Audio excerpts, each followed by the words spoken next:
Bien, bon, bienvenue à tous. Merci d'être présents. Je tiens à vous accueillir et à saluer bien sûr la présence de Monsieur le ministre chargé des startups et de l'innovation, Monsieur Yassine Oualid, qui va nous rejoindre dans quelques instants si j'ai entendu nos échanges. Bien sûr, celle de Monsieur Bachir Tadjeddine, qui est président du GAN, mais vous aurez l'occasion d'entendre tout à l'heure, celle du président d'Africa Link, Monsieur Yves Delafont, et puis celle, je crois, de Samir Abdelkrim. Je ne l'ai pas encore vu, Samir, qui est président fondateur d'Emerging Valley. Bon, moi, je suis ravi qu'on puisse organiser cette rencontre, en tout cas ce temps d'échange, même si j'aurais préféré que ça puisse être en présentiel, bien que pour parler de numérique et de digital, finalement, l'outil de la visio est peut-être un outil adapté. Nombre de filiales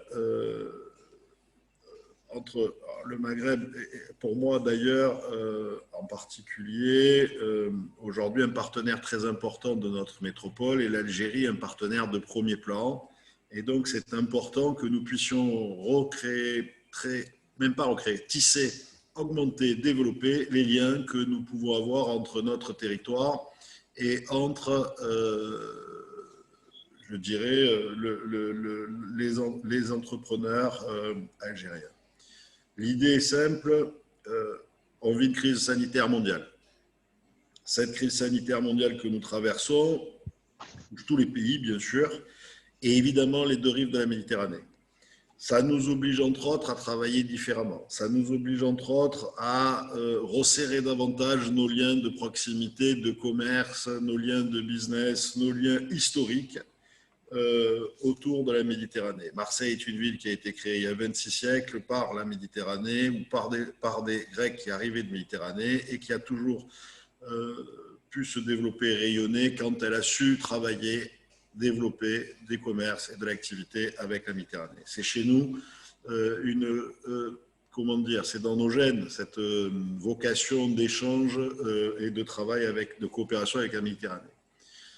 Le Covid, la Covid nous impose un élément supplémentaire. Moi, j'aime bien parler de solidarité pour développer nos écosystèmes et pour faire en sorte que l'on puisse développer. Dans cette crise exceptionnelle, il y a bien sûr le côté danger pour un certain nombre d'entre nous, mais il y a aussi beaucoup le côté opportunité. Et il faut que nous, les entrepreneurs, on soit optimistes. On travaille à faire naître les opportunités et qu'on travaille à développer notamment avec le numérique qui est le sujet de ce soir, ou notamment grâce au numérique qui est le sujet de ce soir, comment on va à l'avenir avancer et travailler. Alors, c'est vrai sur le plan sanitaire, c'est vrai dans le business, mais c'est vrai d'une manière générale sur l'ensemble des sujets économiques qui nous concernent. Il me paraît essentiel de maintenir, voire même surtout, de développer encore davantage les liens économiques entre nos territoires. On a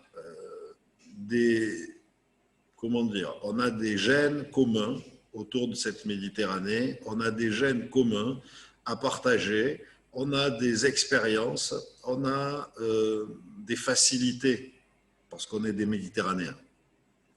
Et donc ces atouts qu'on n'a peut-être pas toujours cultivés de la bonne façon, il est nécessaire aujourd'hui qu'on les utilise encore plus. Il est nécessaire aujourd'hui que cette force, on la décuple pour le développement de nos économies.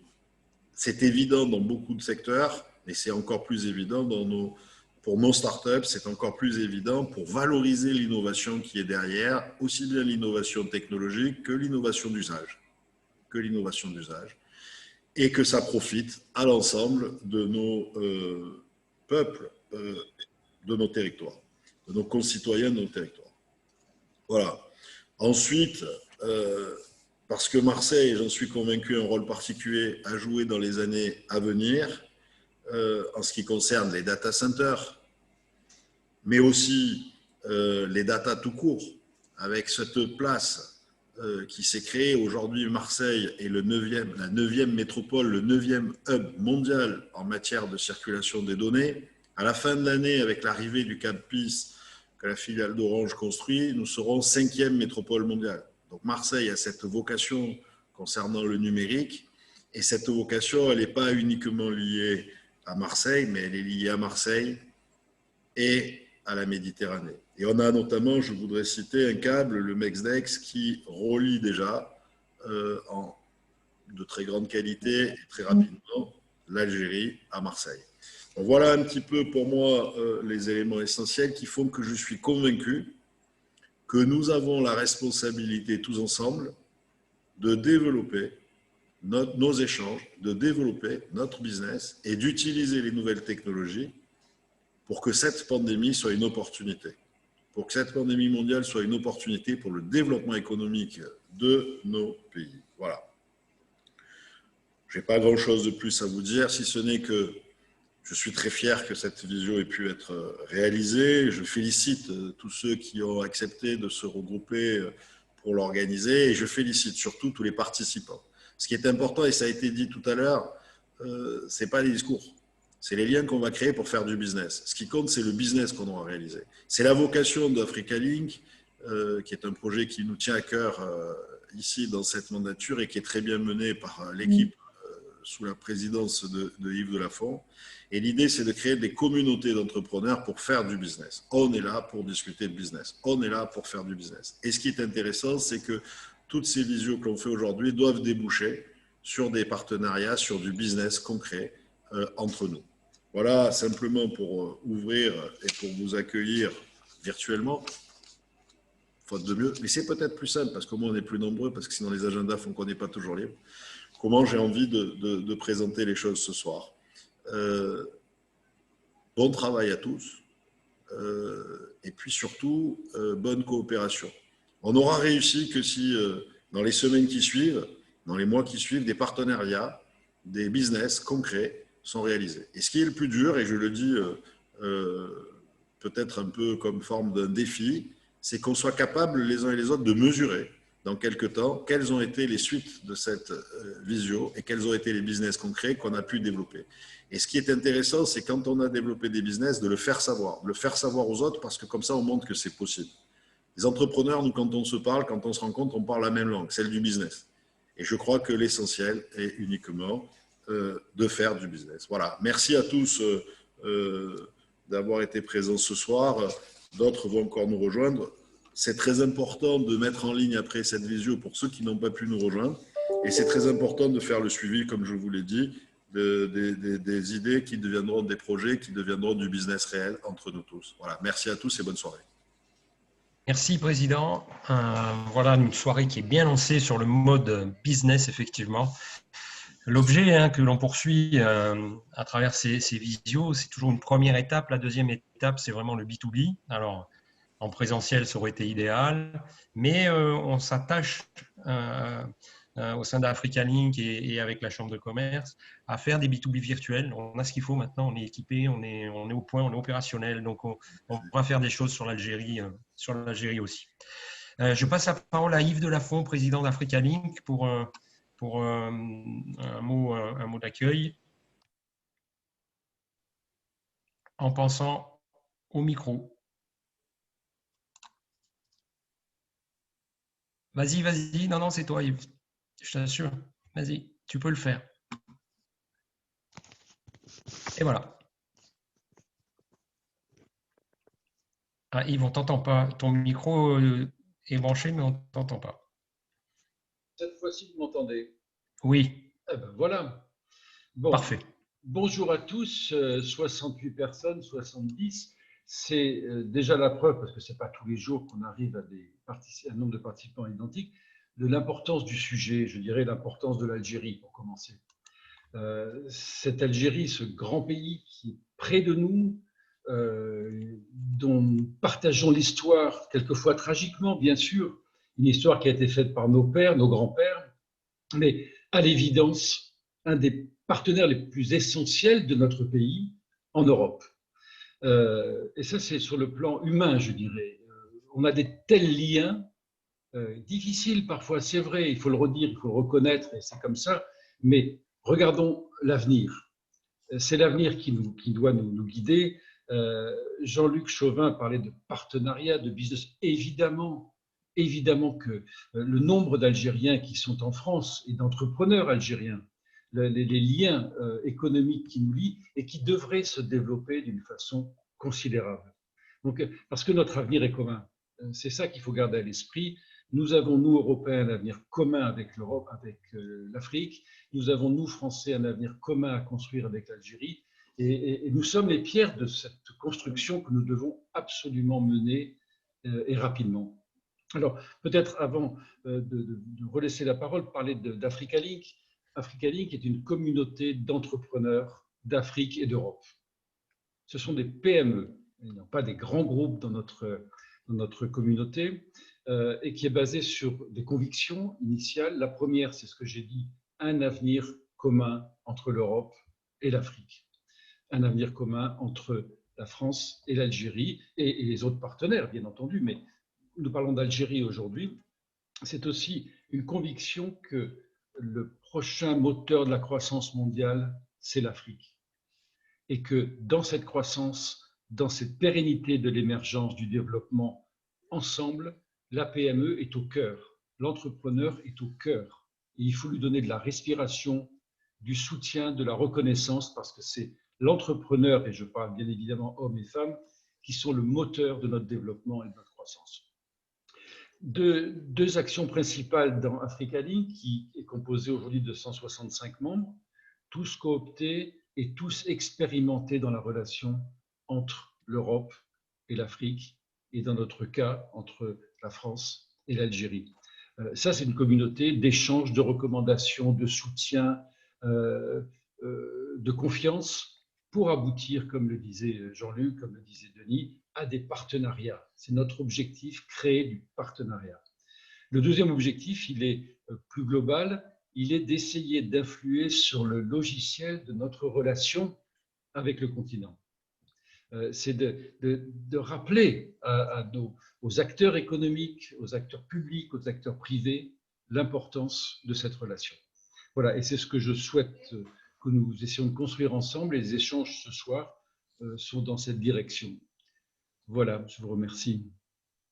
Merci Yves, merci Président, merci beaucoup. Je vais passer la parole maintenant à Bachir Tadjedine, le président du GAN. Le GAN, je le rappelle, c'est le groupement des acteurs du numérique, algérien. Donc Bachir, si tu m'entends, tu peux activer ton micro.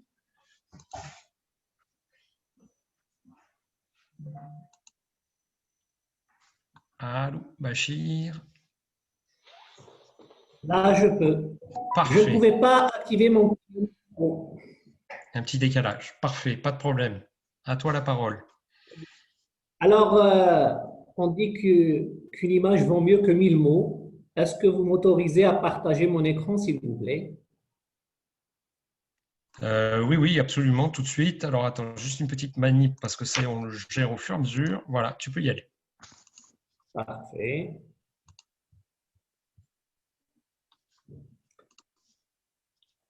Alors, bonsoir tout le monde. Je me présente, je suis M. Tadjedine Bachir. Je suis le fondateur de la société Leadersoft, une société spécialisée dans l'édition de logiciels depuis 1997. Ça, c'est ma première casquette. Et je suis le président du groupement algérien des acteurs du numérique. Alors, le GAN réunit des acteurs du numérique algérien, quelle que soit leur taille, quel que soit leur statut juridique, le niveau d'expertise, le secteur de spécialisation ou positionnement géographique autour d'eux. Alors, bien sûr, nous avons des missions, une mission plutôt, une vision, nous avons des valeurs et nous avons des objectifs. Donc, la mission du GAN, c'est de fédérer les acteurs de l'écosystème algérien du numérique autour de problématiques business communes et y proposer des solutions durables. La vision, c'est de contribuer au développement d'un écosystème numérique fort, capable d'accompagner la transformation numérique du pays. Alors, nos valeurs, c'est l'équité, l'inclusion, le partage, la transparence et la solidarité. Les objectifs, alors nous comme objectif, nous devons fédérer les compétences et acteurs nationaux du numérique, qu'ils soient en Algérie ou dans la diaspora. Nous sommes le porte-parole des adhérents vis-à-vis des parties prenantes ou pouvoirs publics au niveau national et international. Nous souhaitons accompagner et renforcer la croissance des entreprises adhérentes du GAN, mutualiser les ressources des entreprises adhérentes afin de développer les compétences techniques et managériales, promouvoir les entreprises adhérentes au niveau régional, national et international, recueillir et diffuser des informations relatives au secteur au sein des adhérents et accompagner surtout, et ça c'est le plus important, les pouvoirs publics dans le processus de digitalisation du pays.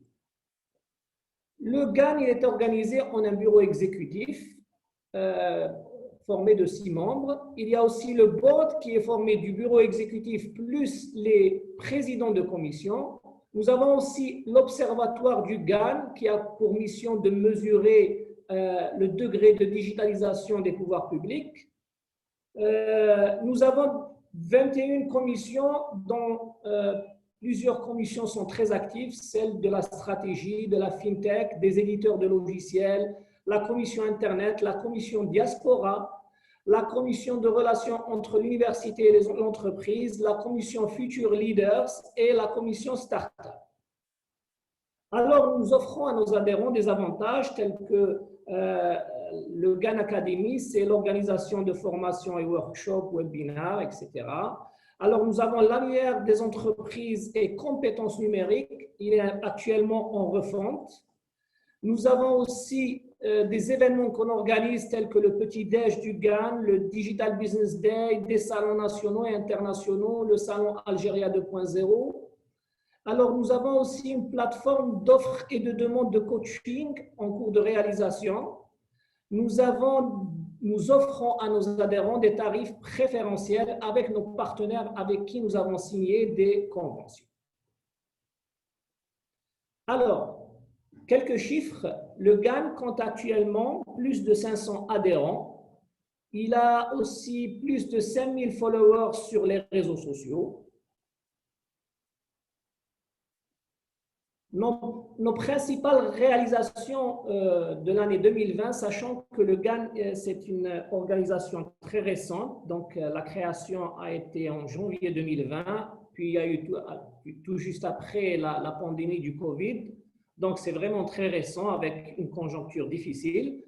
En mars 2020, nous avons produit un panorama de solutions open source pour le télétravail avec le ministère des Postes et Télécommunications. C'est comme un livre blanc. Alors, nous avons aussi produit un document de propositions urgentes adressé au Premier ministre pour la digitalisation du pays. Nous avons produit aussi un diagnostic de l'écosystème start-up en Algérie. Donc, c'est vraiment les commissions qui ont produit ça. Nous avons aussi fait une étude de l'activité des call centers en Algérie et en comparaison par rapport aux pays voisins tels que la Tunisie et le Maroc. Nous avons aussi l'Observatoire du GAN, il a publié un check-up de quelques sites, de 48 sites web institutionnels et les a classés. Nous avons organisé 4 webinaires thématiques pendant l'année 2020. Nous avons organisé récemment l'événement Forum du GAN baptisé Aqmana, auquel nous avons invité Monsieur le ministre des Startups. Donc, c'est un événement qui permet une personnalité politique ou quelqu'un qui a impacté la vie numérique de l'Algérie d'être convié à ce forum. Et en face, il y a tous les journalistes de la télévision, les radios, etc., avec les acteurs du numérique qui vont lui poser des questions directes et il doit répondre. Alors, nous sommes aussi une force de proposition, une force de recommandation. D'ailleurs, différents ministères nous consultent, nous demandent des avis par rapport à ce qu'ils veulent faire sur la stratégie, sur les actions futures. Nous avons une présence sur les plateaux TV, les plateaux radio, journaux, papier, électronique.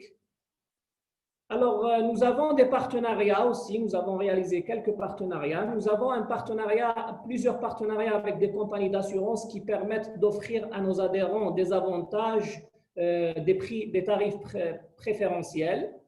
Nous avons fait un partenariat avec la société ES Bootcamp qui est spécialisée dans la formation de développeurs dans le secteur du numérique, donc des développeurs logiciels, des développeurs front-end, back-end, full stack, etc. Nous avons fait aussi un partenariat avec la Chambre de commerce et d'industrie algéro-française pour l'exportation des services informatiques algériens vers la France. Nous avons fait un partenariat avec l'événement Algérie 2.0. C'est un événement africain plutôt, donc qui est à sa 10e édition. Nous avons un partenariat avec la plateforme e-learning Bform, avec laquelle on développe une plateforme, la GAN Academy, et nous avons plusieurs autres partenariats. Alors voilà, j'ai présenté un petit peu le GAN. Merci pour votre attention. Merci beaucoup, Président. Je vais simplement reprendre l'écran. Voilà, très bien, formidable. Alors, je comptais donner la parole au ministre des startups qui était connecté, mais je crois qu'il y a eu un… Ah non, il est revenu. Donc, le ministre Yassine Oualid, ministre délégué des startups et de l'innovation. Monsieur le ministre, est-ce que vous m'entendez? Si vous m'entendez, vous pouvez activer votre micro et prendre la parole. Je ne sais pas si vous m'entendez. On vous entend très bien. Parfait, formidable. Voilà. Bonsoir à tous. Très ravi de faire partie de cet événement virtuel.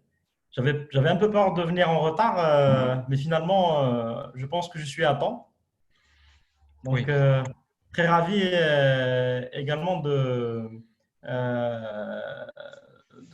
voir pour la deuxième fois en une semaine le GAN, qui est aujourd'hui un acteur majeur de l'écosystème start-up et numérique en Algérie, une véritable locomotive que je salue à sa tête, Monsieur Béchir.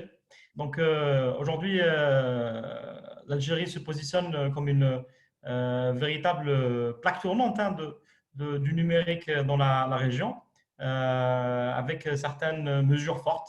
La création de notre ministère étant, je pense, une des manifestations les plus évidentes. Un ministère chargé des startups, je pense que c'est d'ailleurs le seul un peu dans la région.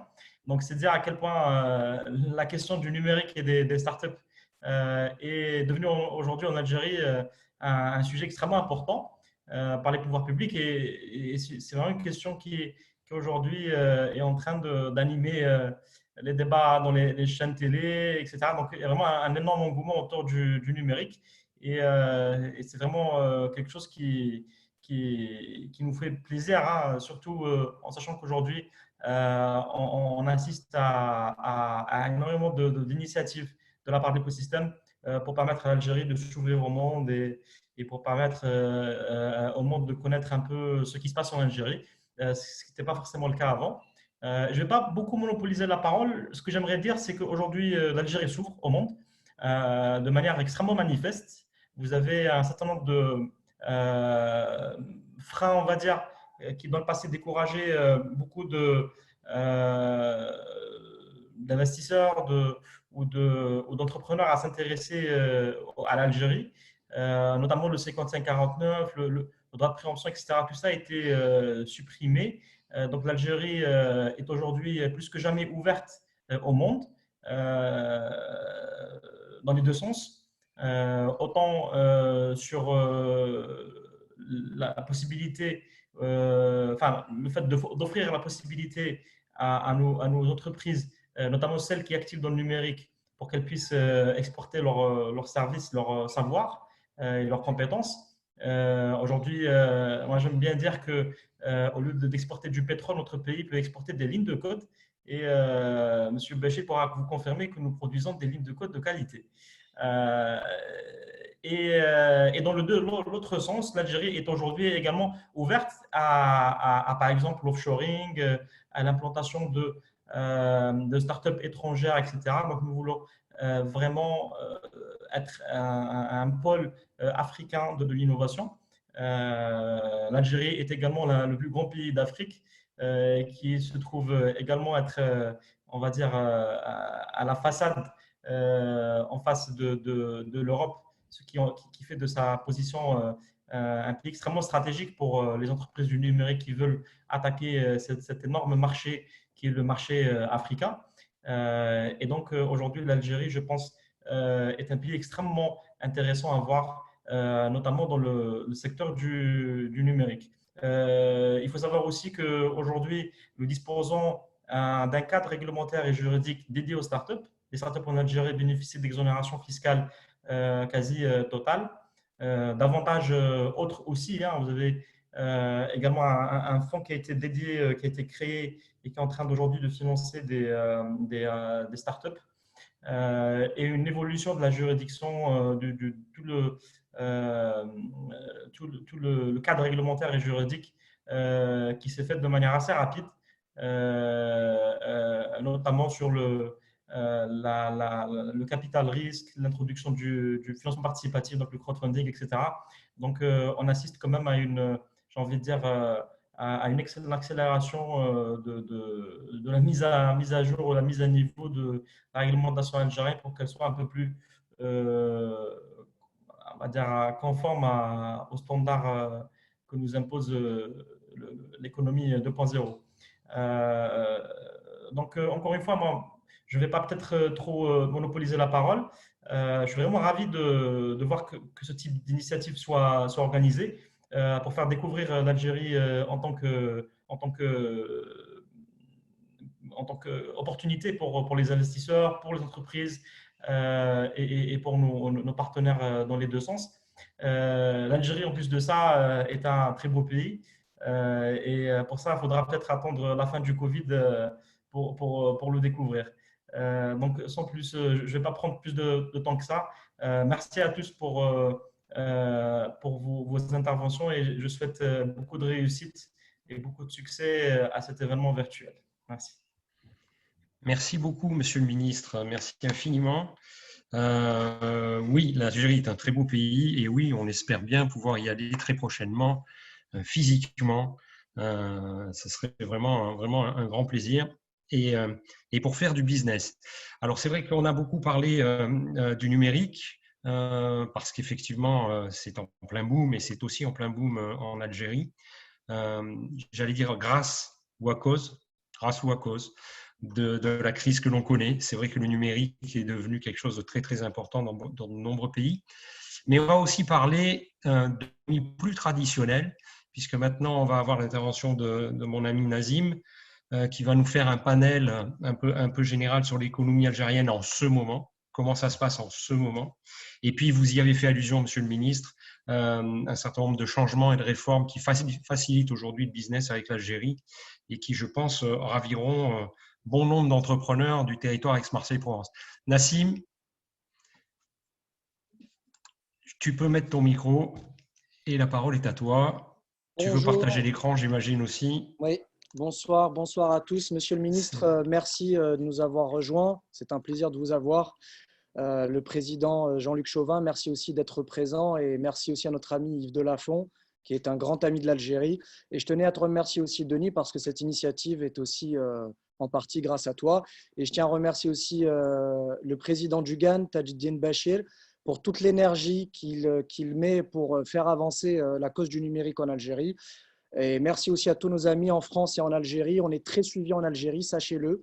Donc, c'est quelque chose qui nous tenait à cœur. Donc, merci Denis. Je vais reprendre la main pour vous présenter un panorama très exhaustif de l'économie algérienne. Donc, je vais vous faire un partage d'écran et vous pourrez évidemment poser vos questions à la fin de notre intervention. Donc, hop. On est ici. Est-ce que vous voyez mon écran? Oui, c'est parfait. Voilà. Pas de souci. Alors, donc, aujourd'hui, on a décidé d'appeler cette visioconférence Algérie un potentiel encore inexploité. Pourquoi un potentiel encore inexploité? Parce qu'on est tous d'accord pour dire que l'Algérie est un géant en région Méditerranée. Et je compare souvent le pays, vous savez, au fameux dragon d'Asie, donc des économies très dynamiques qui tirent la croissance de toute une région. Et l'Algérie pourrait potentiellement avoir ce rôle-là dans la région MENA et notamment la région Méditerranée. Donc, je vais vous présenter quelques chiffres très standards. Donc, comme vous pouvez le voir, en fait, nous sommes un voisin de palier, d'accord? Et la Méditerranée, en fait, est une sorte de lac. Donc, on est à peu près 1h10 de vol. Avant le Covid, évidemment, nous étions à 6 vols par jour, donc desservis par 2 compagnies, la compagnie nationale Air Algérie et Vueling, qui est une compagnie low cost espagnole. Nous avions aussi un bateau par jour qui concernait le passager et le fret. Et on a également 20 heures de traversée. Enfin, vous voyez bien mon écran? Non, du tout. Alors, attendez, hop. Oui, on le voit très bien. Simplement, tu n'as pas mis en mode présentation, mais on le voit ton écran. Ah, d'accord, alors attendez. Mais tu devrais lancer peut-être le mode présentation diaporama. Alors, attendez. On va voir comment on peut. Tu vois, on a tous des progrès à faire encore avec le numérique, entre guillemets. Ouais, mais ce que je ne comprends pas, c'est pourquoi il me sort… attendez. Donc, clear depuis le début.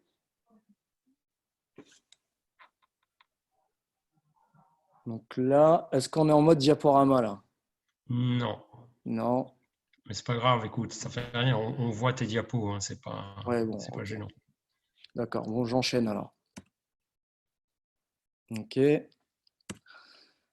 Donc, quelques données. Alors, je vais vous donner quelques données macroéconomiques. Donc, en 2021, l'Algérie comptera 45 millions d'habitants. 3 à 4 millions d'Algériens vivent en France, donc ce sont une moyenne.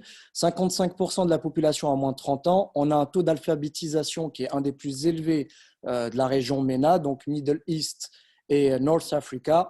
C'est la 3e économie du continent africain après l'Afrique du Sud et le Nigeria. Et en 2019, nous avions enregistré à l'époque 2,5% de croissance, ce qui était une belle performance pour l'époque. Et la Chine est le premier partenaire commercial de l'Algérie. Ensuite, les principaux partenaires commerciaux de l'Algérie en 2020 ont été incontestablement la Chine, puis la France, l'Italie, l'Espagne et l'Allemagne. Il faut juste savoir que l'Allemagne ambitionne, dans les 5 années, à intégrer le trio de tête des partenaires principaux de l'Algérie. Donc, ils veulent clairement prendre la place de l'Espagne ou de l'Italie. Et les Allemands, pour ça, quand on discute avec le patronat allemand, sont très ambitieux vis-à-vis de l'Algérie. Donc là, je vous fais un petit zoom donc par rapport on va dire, aux zones géographiques qui concentrent l'activité économique. Donc le nord du pays concentre l'ensemble des activités industrielles et commerciales. Et puis le sud, c'est plutôt les activités minières, gazières et pétrolières. Concernant le 2020, donc comme vous le savez, l'Algérie a été très fortement impactée par la crise du Covid, qui a touché l'ensemble, donc c'est une pandémie mondiale, et qui a touché l'ensemble des pays du monde. Donc pour la première fois en 20 ans, l'Algérie est entrée en récession en 2020. Donc c'est une première contre-performance, mais aujourd'hui, tous les pays du monde ont connu une récession profonde. Donc on enregistre moins 5% du PIB. La fermeture des frontières qui est effective depuis le 17 mars 2020. Nous avons enregistré aussi une hausse des défaillances de près de 20%, une baisse des recettes de l'État de près de 39%, liée évidemment à la baisse du prix du pétrole, pour lequel nous sommes encore très fortement dépendants. Mais je voulais aussi parler de la crise du Covid, parce que vous voyez, si vous regardez les chiffres, il y a un contraste qui est frappant avec la France, nous avons enregistré, nous, 106 000 cas de contamination en Algérie contre 3 millions en France. Et c'est encore plus frappant quand on voit le nombre de décès, puisque l'Algérie enregistre 2871 décès contre 74 000 décès en France.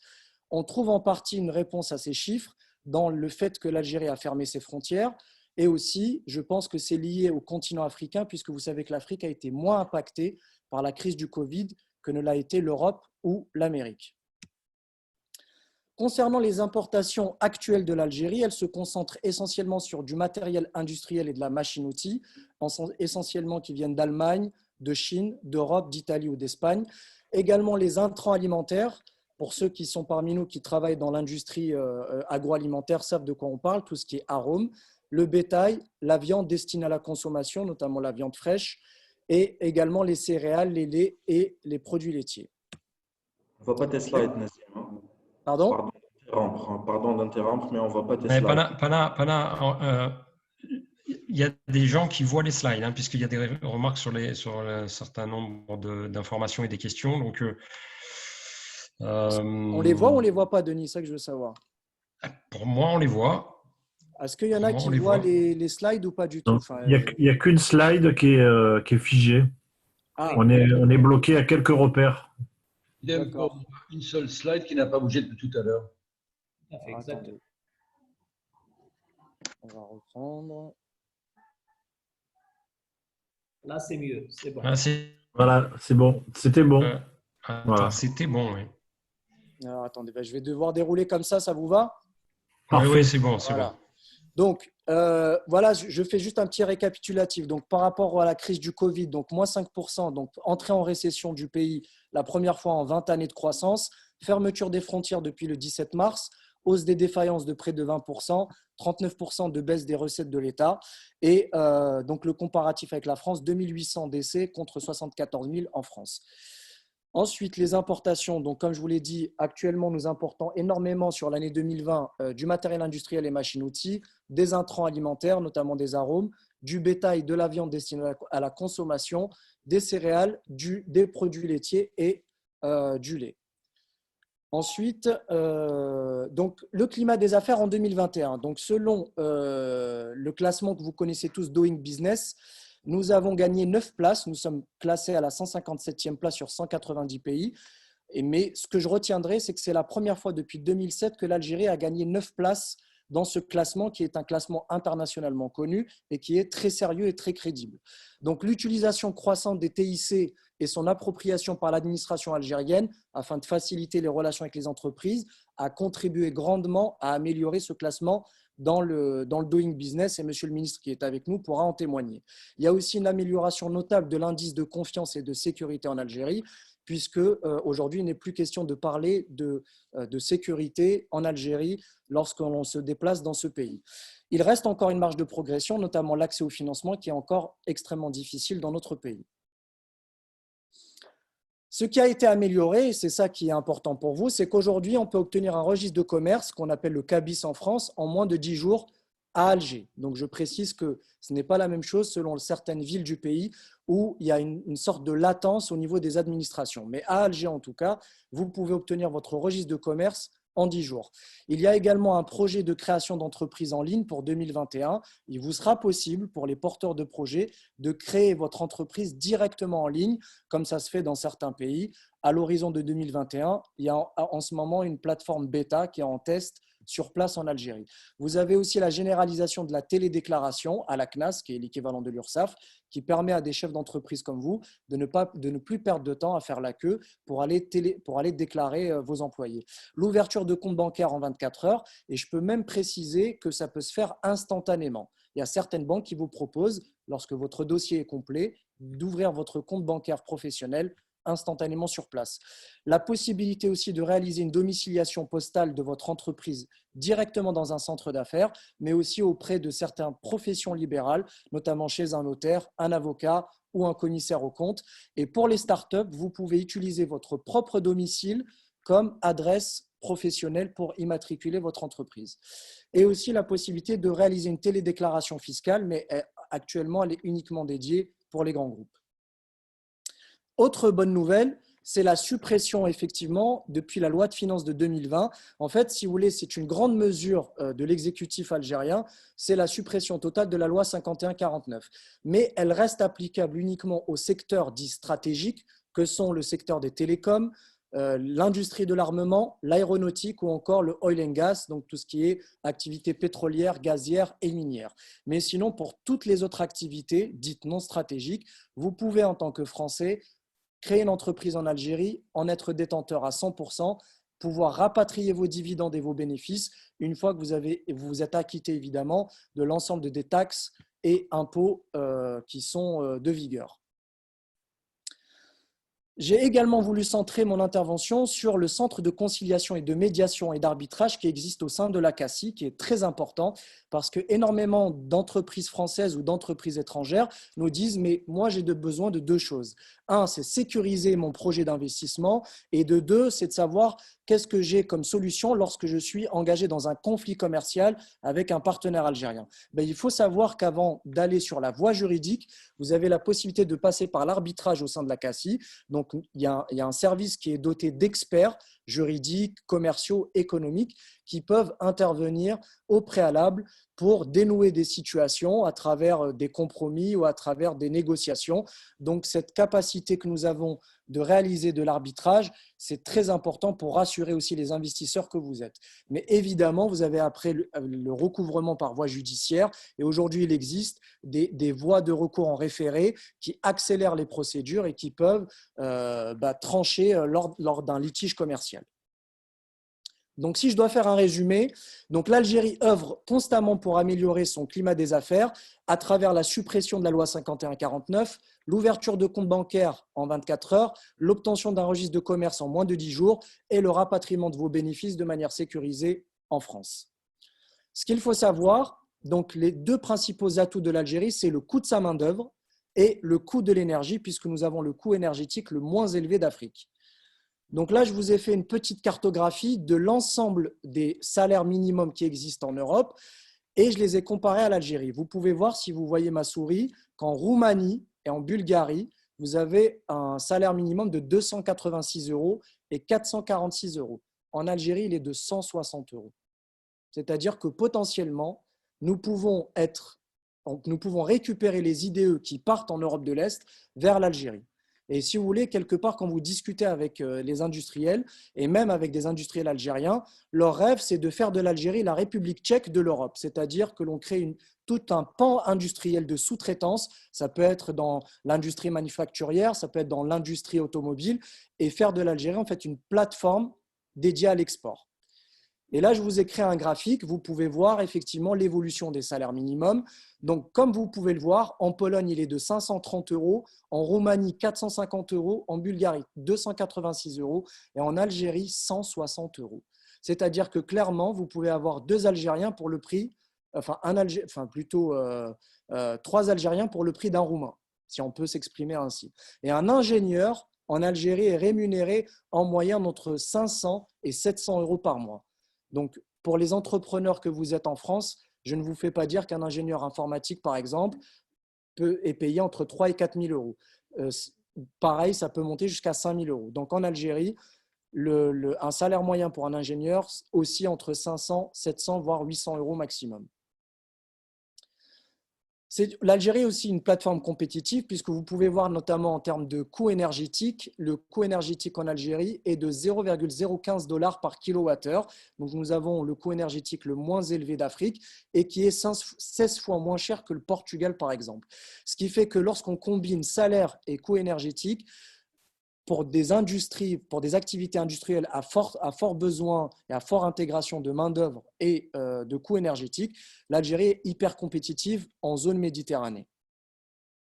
Aussi, ce qui est important de relever, c'est ce projet de transsaharienne qui part d'Alger à Lagos, donc c'est 4 800 km d'autoroutes qui vont desservir 6 pays, à savoir le Mali, le Niger, le Nigeria, le Tchad et la Tunisie.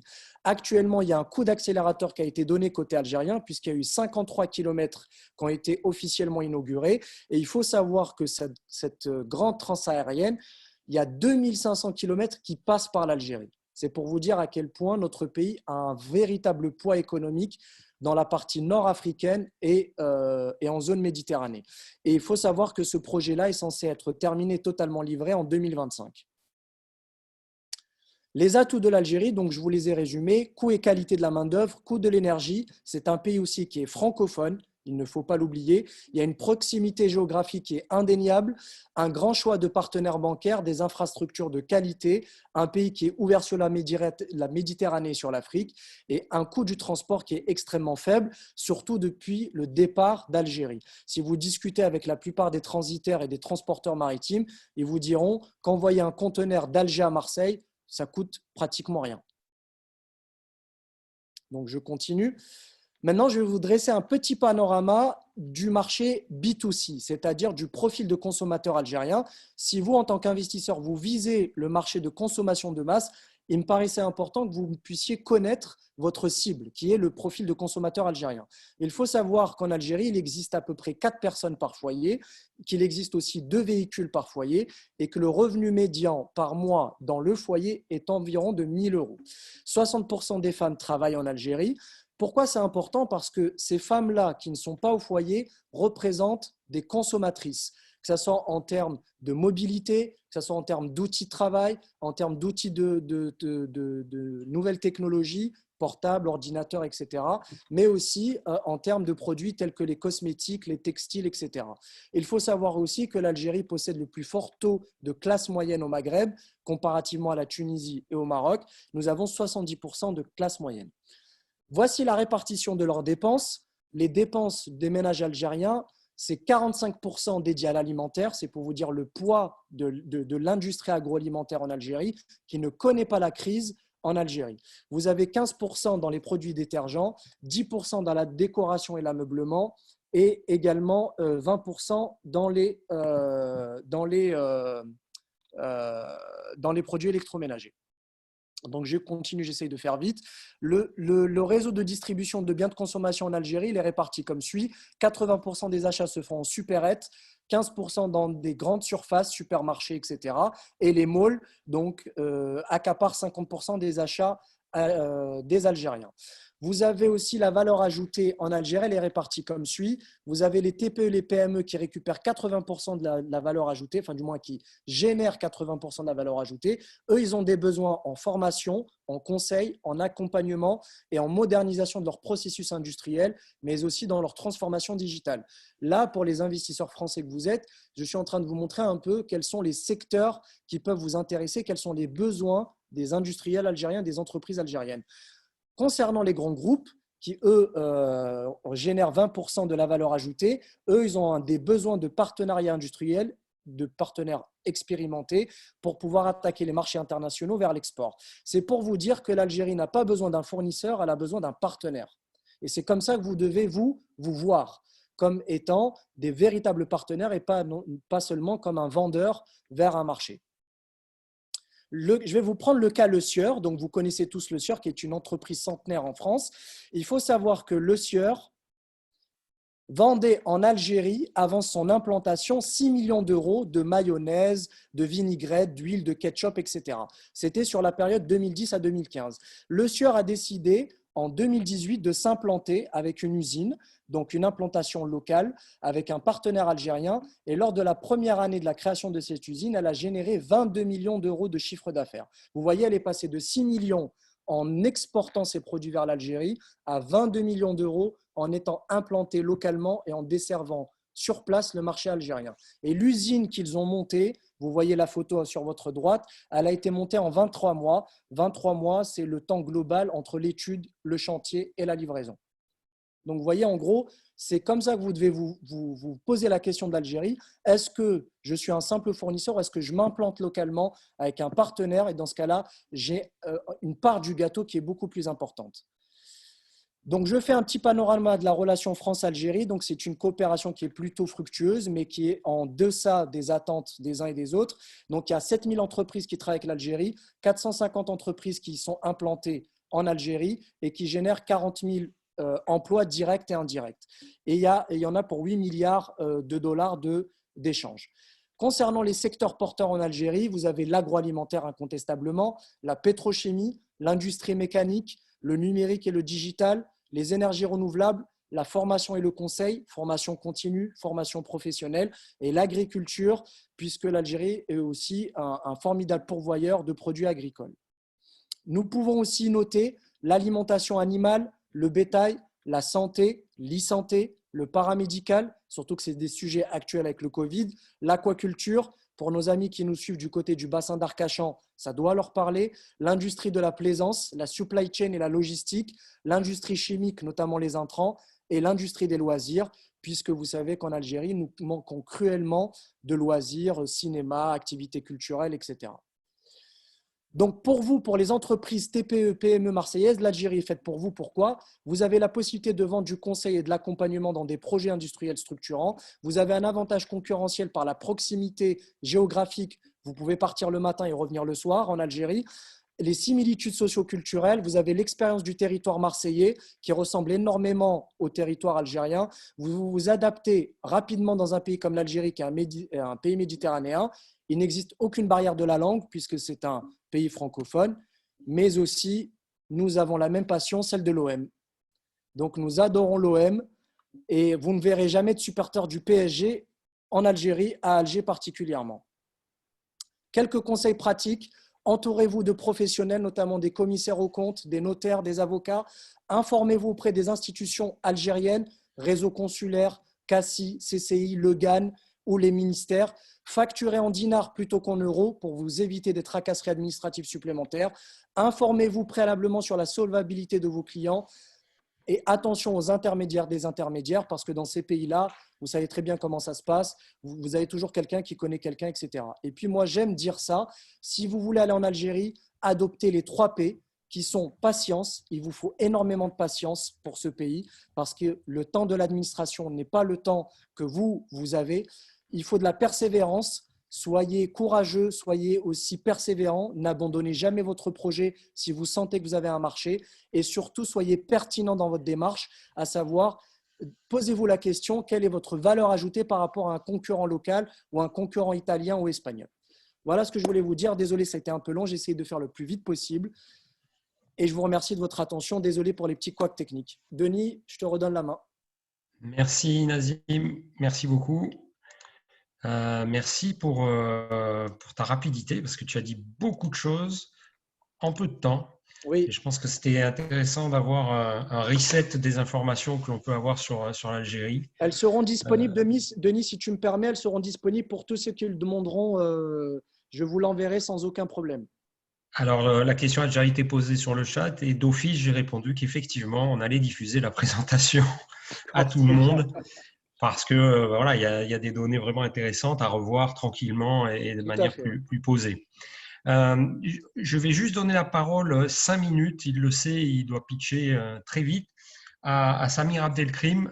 Samir, si tu m'entends, tu peux activer ton micro, parce que je voudrais qu'il nous parle, là on va revenir un peu sur les techs, mais je voudrais qu'il nous parle des initiatives qu'il porte sur le territoire Emerging Valley et Emerging Méditerranéen, qui sont vraiment des initiatives très intéressantes et très intéressante pour les startups algériennes notamment.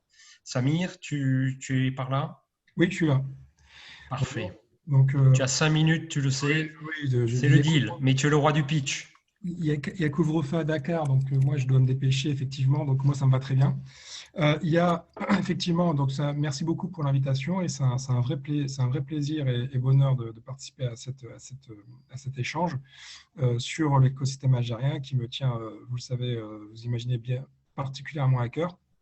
Et qu'est-ce qu'on fait à Marseille sur le volet technologique pour justement faire partie de cet écosystème et accompagner cet écosystème et faire émerger cette pour reciter Yves Delafont, que je salue, cette communauté de destin, et moi je dirais communauté de destin numérique entre l'Europe, l'Afrique, la Méditerranée. Eh bien, nous avons lancé donc 2 initiatives, hein, Emerging Valley, qui vraiment est le hub du numérique entre l'Europe et l'Afrique à Marseille, et faire de Marseille vraiment ce centre névralgique de la tech à impact entre les écosystèmes tech en plein essor du continent africain et d'Europe, et que ce soit Marseille soit le point de contact pour trouver ces solutions tournées vers le bien commun entre les 2 continents, avec la Commission européenne, avec l'Agence française de développement, avec les collectivités de notre territoire, la ville de Marseille, la métropole, le département des Bouches-du-Rhône, la Chambre de commerce, la Euroméditerranée, les réseaux comme Africa Link et bien d'autres. Et nous avons lancé aussi une nouvelle initiative. Donc Emerging Valley, ça a été lancé en 2017 même. 2018, passage à l'échelle avec un gros programme d'accélération de start-up qui s'appelle le Social Inclusive Business Camp. Et en 2020, nous avons lancé en décembre Emerging Méditerranéen, qui est labellisé Sommet des 2 rives et qui là vise vraiment à aider à structurer un écosystème de la tech for good en Méditerranée. Alors le problème, il est simple. Hein. Si on prend aujourd'hui le nerf de la guerre, qui est le financement.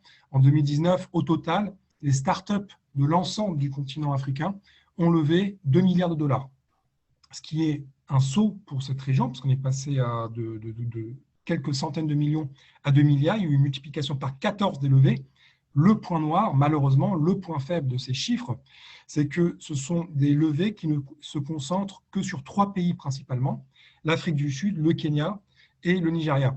La région Maghreb, sur ces 2 milliards, n'attire que 19 millions de dollars. Les startups de cette région n'attirent que 19 millions de dollars, c'est-à-dire à peine 1% des transactions, alors que la région Maghreb représente 10% de la population du continent africain. Cependant, et je vais vite, il y a des pépites de la région qui commencent à apparaître et que nous, on essaie d'accompagner notamment avec Emerging Mediterranean.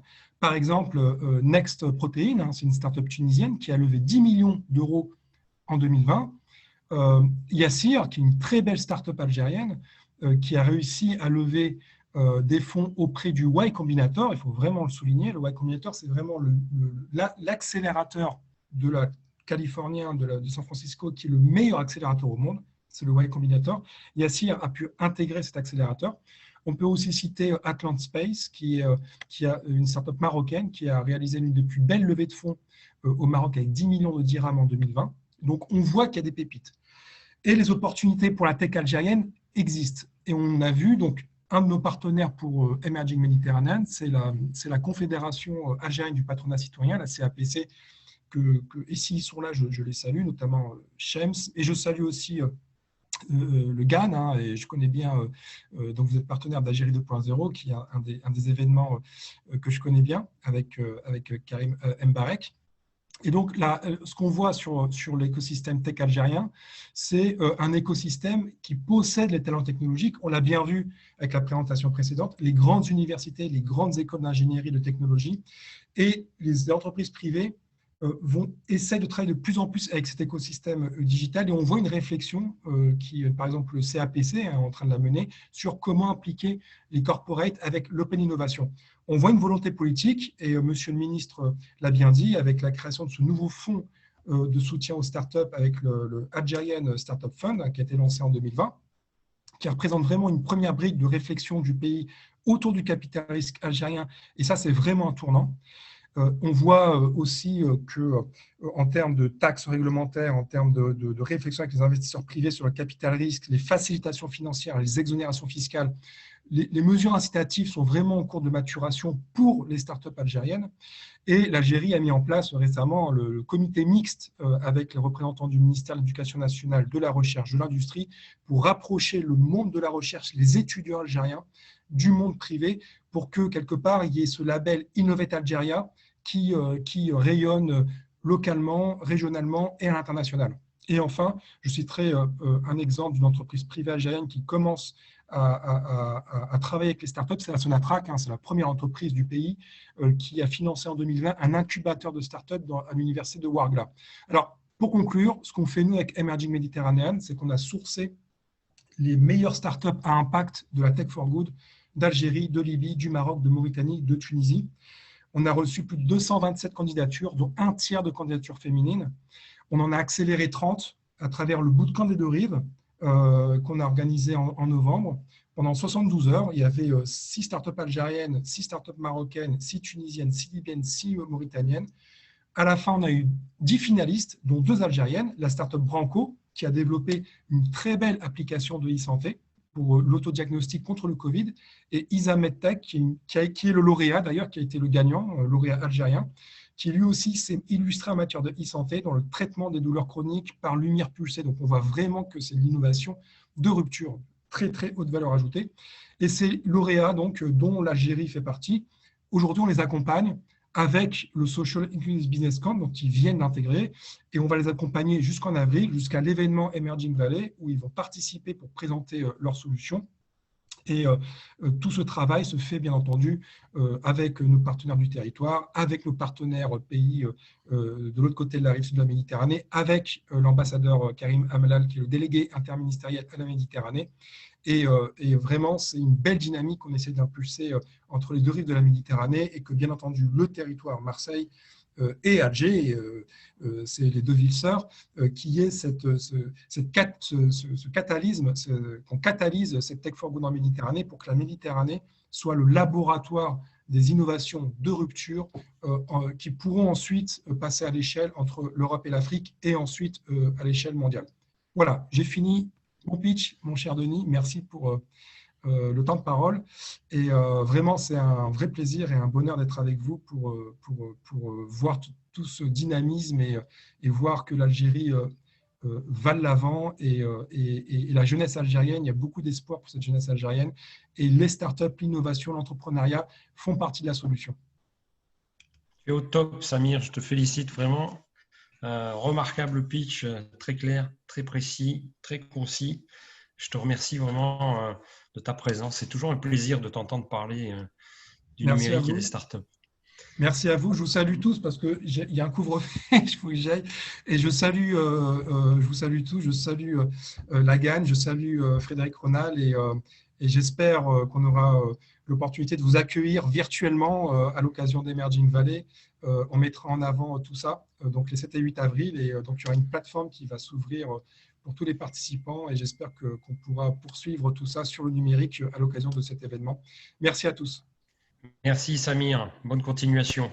Tu es à Dakar, là, c'est ça? À Dakar, oui. Ouais. Bon, ben écoute, bonne continuation.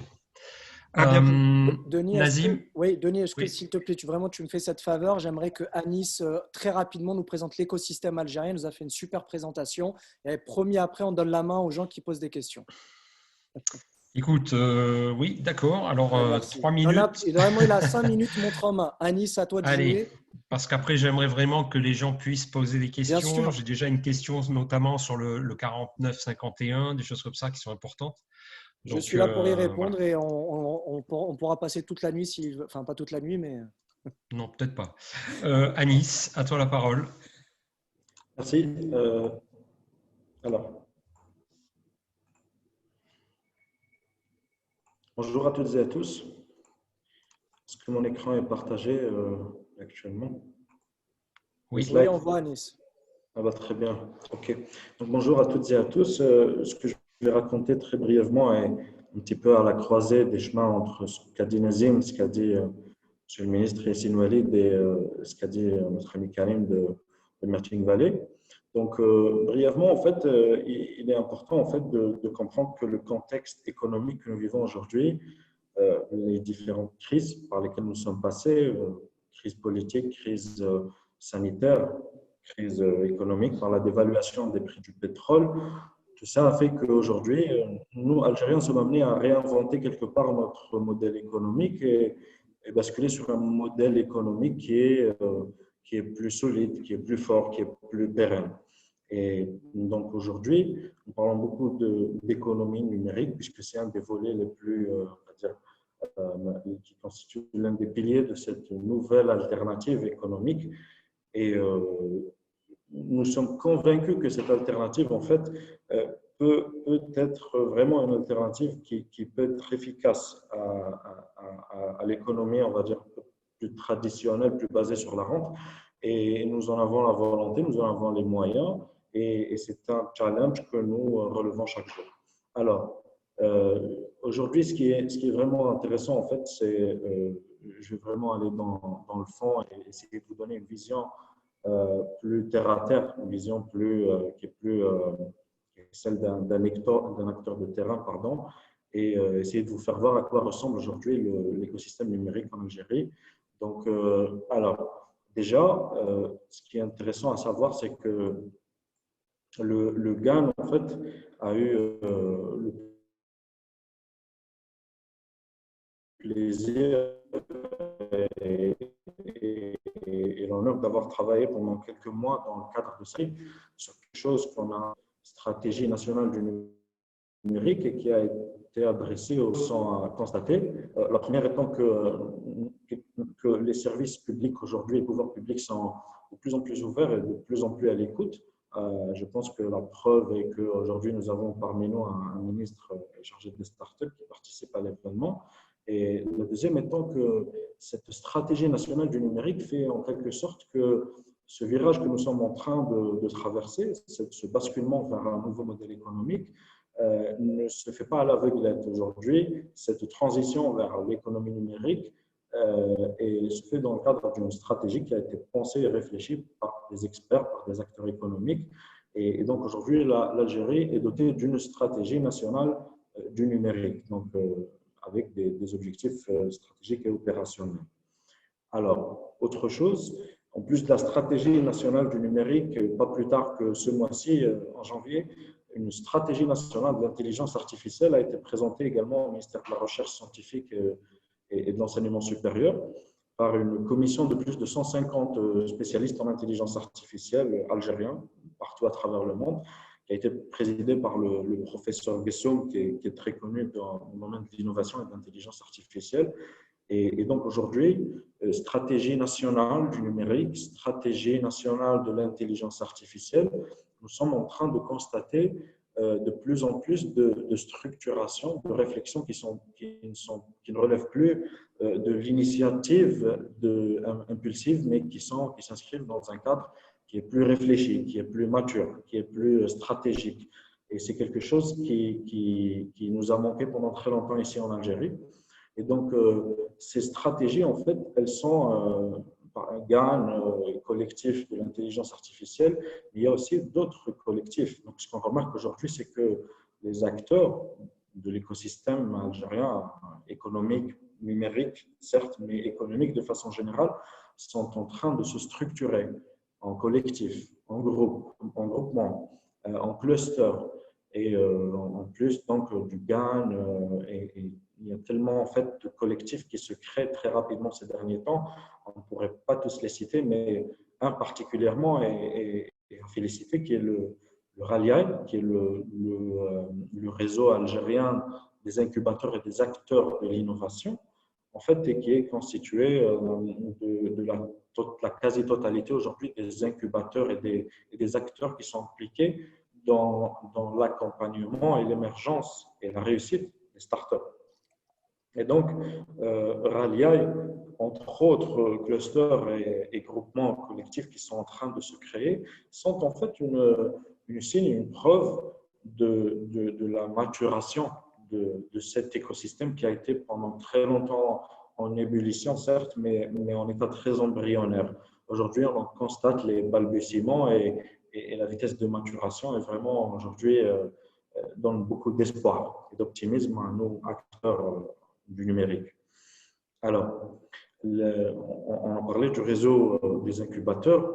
Les incubateurs, c'est quoi? Les incubateurs, nous en sommes convaincus, et vraiment le support, le canal, si on peut appeler ça comme ça, qui va faire que potentiellement les startups puissent devenir un levier majeur de cette économie numérique. Et les incubateurs, il y a beaucoup de choses à dire au niveau des incubateurs algériens. C'est que les incubateurs algériens, pendant très longtemps, c'est quelque chose qui n'a pas vraiment existé. Il y en avait un ou deux, mais aujourd'hui, on assiste à vraiment une émergence fulgurante des incubateurs au niveau de l'Algérie. J'allais dire au niveau d'Alger, certes, parce que c'est une réalité aujourd'hui. La plupart des incubateurs sont centralisés sur Alger, mais on assiste vraiment à l'émergence d'un certain nombre d'incubateurs un peu partout en Algérie. Et ce qui est vraiment intéressant, plus que l'émergence d'incubateurs partout à travers le territoire national, c'est l'émergence en fait d'incubateurs qui sont spécialisés, d'incubateurs de niche. Et donc, nous avons assisté très récemment à la création de Naqltech, qui est un incubateur spécialisé dans l'accompagnement de startups qui travaillent sur les problématiques de logistique et de transport. Et cet incubateur de niche, il a été en fait, il est le fruit de l'initiative du ministère des Transports. C'est une initiative d'un ministère. Donc encore une fois, qu'est-ce qu'on constate? On constate vraiment que la volonté politique qui est derrière on va dire cette accélération qui est en train de donner un coup de pouce aux startups en Algérie, va au-delà en fait du discours de façade, mais on assiste à des actions qui sont concrètes. Anis, excuse-moi, je te coupe, je te laisse encore 2 minutes parce qu'après, il faut qu'on passe aux échanges et aux questions. Très bien, ok. Donc, Aventure, qui a été mentionné, Algérie Aventure, qui est l'accélérateur mis en place par le ministère des startups, On a des programmes d'accélération qui sont ponctuels, mais pas encore en fait à un stade mature. Et on a des maisons de l'entrepreneuriat qui sont créées un peu partout à travers le territoire national. Donc, est-ce que l'Algérie peut être une startup nation dans le futur? On ne sait pas, mais ce qu'on sait, c'est qu'il y a des success stories, il y a des startups qui ont réussi à faire leurs preuves. On a WhatKnis qui est un petit peu l'équivalent du Bon Coin français et qui est aujourd'hui qui a réalisé des chiffres. Aujourd'hui, c'est l'une des startups les plus… Je n'ai pas le temps en fait de citer les chiffres puisque je suis limité par le temps, mais on a WhatKnis, on a Emploitique qui a fait dernièrement un chiffre d'affaires d'1,5 million d'euros et qui est implémenté dans 5 pays africains. On a bien sûr Caspatek qui rassemble un tas de startups, qui est un startup studio, dont Temtem qui a fait des levées de fonds à coût de millions d'euros. Et puis on a eMadrasa qui est dans la EdTech. Donc on a plein de startups dans l'éducation, dans les VTC, dans des marketplaces, dans la FinTech. On aurait aimé avoir le testimonial de Bain qui sont présents aujourd'hui avec nous. Puis on a de l'industrie 4.0, on a Iris qui a investi, Iris Algérie qui était dans l'électronique, l'électroménager, qui a investi dans une usine intelligente et qui a été développée avec 4 partenaires européens et qui a coûté 100 millions d'euros d'investissement, qui est la première usine aujourd'hui intelligente en Algérie et la 3e en Afrique dans le pneumatique. Alors certes, il y a beaucoup de contraintes et beaucoup d'avantages aussi. On n'aura peut-être pas le temps de rentrer dans les détails, dommage, mais peut-être que ça va se faire dans les questions et réponses. Ce sera un plaisir de répondre aux questions de tous les participants. Merci à tous. Merci beaucoup, Anis. Certainement, dans les questions-réponses, on va pouvoir aborder les problèmes éventuels. Est-ce que tu es d'accord? On pourra diffuser ta présentation? Oui, bien sûr, mais ce qui serait vraiment sympa, c'est de donner quand même 2 minutes à Ben qui ont pris le temps de venir, peut-être après s'il le faut, mais ça serait sympa. Très bien. Ok, écoutez, la parole est ouverte. J'ai déjà une question de Lila Belkacem. Je ne sais pas si elle est toujours avec nous. On va changer l'affichage. Astrid, si tu veux bien, repasser en mode galerie. Voilà, hop, très bien. Est-ce que Lila Belkacem m'entend? Si elle est là, elle peut prendre la parole en ouvrant son micro. Sinon, je vais poser sa question pour elle. Lila, 1 fois, 2 fois, 3 fois. Alors, la question, elle était simple. Hein. C'est sur le 51-49, donc c'est pour toi, Nassim. Oui. À voir si ça s'applique seulement aux entrepreneurs français ou si c'est quelque chose qui est applicable à l'ensemble des entrepreneurs du monde, quoi. Ah non, oui, c'est une mesure qui a été abrogée pour l'ensemble des investisseurs étrangers. Donc, ça ne concerne pas que les Français. Et encore une fois, ce qui est bien, c'est qu'en fait, on revient à des dispositifs de loi avant 2009. Parce qu'il faut juste, Denis, tu me permets 30 secondes, il faut savoir que cette loi 51-49, quoi qu'on ait pu en penser, elle a été faite au départ pour protéger l'économie nationale algérienne. Parce qu'on s'était aperçu à l'époque qu'il y avait énormément d'entreprises étrangères qui s'implantaient en Algérie, qui réalisaient des prestations ou qui prenaient des marchés, qui repartaient en récupérant 100% des bénéfices sans s'acquitter de l'impôt ou de quelconque taxe. Donc, ça a été fait, en fait, si vous voulez, ce n'était pas dissuasif, mais c'était pour dire, aujourd'hui, si vous devez aller en Algérie, vous devez mériter la destination Algérie. Et on a remarqué, au fur et à mesure, que ça pouvait être une sorte d'épouvantail ou de frein à l'investissement. Mais aujourd'hui, 10 ans plus tard, en 2020, ça a été abrogé. Donc, vous pouvez, en tant qu'entreprise française, vous implanter en Algérie, créer une société à laquelle vous allez être détenteur à 100% des parts. Une fois que vous êtes acquitté de l'ensemble des taxes, impôts, etc., vous pouvez rapatrier vos bénéfices en France en toute légalité, sans aucun problème. Très bien, merci Nassim de ta précision. J'ai une question de Zoubir de la CCI Paris. Zoubir, si tu es là, tu peux ouvrir ton micro. Une question sur les infrastructures télécom. Oui, bien sûr. Bonsoir tout le monde. Je voulais savoir quel était l'état des infrastructures de réseau pour la diffusion de data je relate qu'il y a plusieurs coupures dans tout ce qui est accès au site Internet, ne serait-ce que pour les particuliers. Alors, je ne sais pas trop pour les entreprises, mais il y a beaucoup de ce que je constate, beaucoup de coupures et un manque d'accès, du moins. Voilà. Merci. Qui veut répondre? Anis, Nassim? Ouais, je vais laisser la parole à Anis ou à Bachir Tajeddine. Mais juste pour répondre à Zoubir, pardon, 2 petites secondes, après je te redonne la parole à Anis. Zoubir, c'est très compliqué de couvrir 2,5 millions de kilomètres carrés. Il faut savoir que l'Algérie, c'est 5 fois la France et que c'est difficile de mettre des antennes 4G partout, surtout dans le désert. Anis, la parole est à toi. Il y en a besoin dans le désert? Il y en a véritablement besoin dans le désert? Je m'attendais à cette réponse. Il est fort, ce Nassim, il est très fort. Tu auras une vraie réponse avec Anis, je pense. Merci. Tajeddine, tu veux prendre la parole ou je le fais? C'est quand vous voulez. Non, mais si vous pensez qu'elle est délicate, ma question. Non, pas du tout, pas du tout. Mais en fait, on veut donner une réponse d'expert. Écoutez, qualifié comme technologique, nous travaillons tous les jours avec Internet. Depuis le Covid, nous travaillons pratiquement 50% de nos employés sont en télétravail et le travail se fait le plus normalement du monde. Certainement, il y a de petites coupures, comme a dit Nazim, l'Algérie est 4 fois la France, donc c'est difficile de la couvrir. Un travail important se fait actuellement par Algérie Télécom pour améliorer la qualité d'Internet et je pense que ça ne sera jamais un frein, ça. Nous sommes en train de travailler. D'ailleurs, je suis en train de vous parler d'Algérie et la qualité de ma visio, elle est formidable, non? En tout cas, oui, elle est excellente. Il n'y a pas de sujet sur la qualité de la visio ce soir. Oui, tout à fait. Après, merci. Pardon, juste Denis, je veux rajouter une petite chose. Ouais, j'abonde vraiment dans le sens de Tajeddine, il a raison. Mais il faut savoir aussi, Zoubir, que nous avons aussi quelque part payé les sous-investissements que nous n'avons pas réalisés dans les années 2000, 2010, etc. Mais que ce retard-là est en train d'être rattrapé par les efforts consentis par Algérie Télécom et l'ensemble des professionnels qui œuvrent dans ce secteur. Mais c'est vrai que par le passé, nous n'avons pas, ou peut-être on est en sous-capacité. On n'a pas investi les éléments nécessaires à cette époque-là. Et nous l'avons payé après sur ces dernières années. Peut-être qu'il y aura un investissement sur la fibre. Tout à fait. Il y aura peut-être un investissement sur la fibre. Oui. Ok, merci beaucoup. Ce point pourrait faire un débat à lui tout seul, mais j'ai Panayotis Iolios qui a 2 questions même.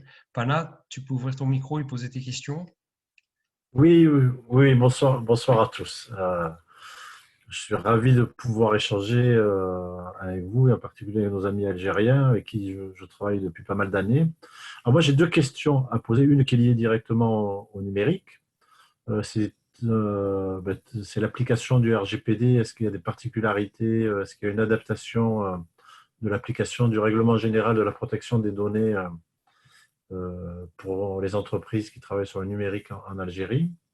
Et la deuxième question est un peu plus administrative. Elle est liée aux difficultés que j'ai pu rencontrer dans les relations en particulier avec l'Algérie. C'est sur la lourdeur administrative. Quelles sont les réelles, je parle de réelles facilités administratives qui permettent aux PME donc étrangères et algériennes de travailler ensemble. Bon, évidemment, je pense plus particulièrement aux Françaises, mais aussi aux autres, puisque Africa Link n'est pas que française. Voilà, donc vraiment les réelles facilités que l'on peut avoir, parce qu'il y a beaucoup de lourdeur de temps en temps, moi que j'ai malheureusement connu. Et c'est ça qui permet de développer le business, parce que le business, s'il est compliqué dans l'administratif, il n'y a pas de business, no business. Voilà. Donc 2 questions, une sur le RGPD et une sur l'administratif. Voilà. Qui répond? Nazim? Anis ou Tajeddine pour la partie RGPD, puis sur la partie RGPD, je répondrai. Ouais. Vas-y, Anis. Très bien. Alors, la question du RGPD est très pertinente. C'est quelque chose sur lequel sur laquelle on a travaillé depuis l'avènement du RGPD en Europe. Et en fait, je confirme, non, il n'existe pas d'équivalent de RGPD aujourd'hui, il n'existe pas de réglementation qui est vraiment très claire au sujet de la protection des données. La plupart des travaux qui se font, parce que personnellement, on travaille sur beaucoup de marchés relatifs aux données, et donc la seule, on va dire, protection qui se fait par rapport aux entreprises par les données corporate se fait à travers l'établissement de contrats en fait, qui n'ont pas directement à voir avec la législation officielle. Et concernant les données individuelles, il est très compliqué en fait de mettre en place en fait l'étape qui vient avant le déploiement d'un règlement propre à la protection des données individuelles. C'est d'abord en fait d'avoir un fichier officiel de l'identité numérique algérienne.